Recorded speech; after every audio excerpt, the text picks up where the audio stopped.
түрүүн эдийн засгийн байгууллагын дээр бас асуултаас саналуудаа хэлсэн. Одоо гол саяны гишүүд яриад байгаа тэр нөгөө өмнөх бид энэ гэрээтэй холбоотой асуудлыг хэлэлцсэн байж байгаа. Тэнд орсон асуудлууд, тэр бусад боомтуудыг нээх асуудал, за тэр говийн усчлалтын асуудал, орон нутгийн оролцооны асуудал гэдэг олон асуудлыг цаашдаа хэрэгжилтэн дээр анхаармаар байгаа.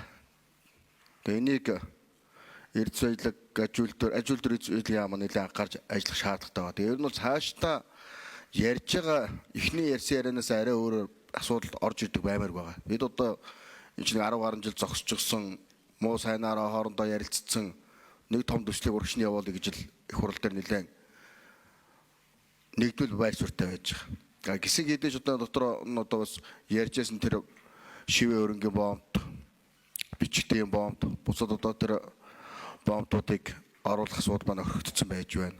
Говийн усны асуудал байж байна. Үнэхээр тэр бод байдал дээр Эрдэнэс тавталгын компани баяжуулах үйлдвэр ярьсан усны нөөцийн асуудал бас яригдж байгаа жишээний. Гашуун сухатай боомт дээр алсаас 40-60 км-ийн зайнаас ус зөөдөг асуудал байж л байна. Ингээд том асуудлуудаа бас энэ дээр оруулж хөндөж явах хэрэгтэй байж байгаа юм.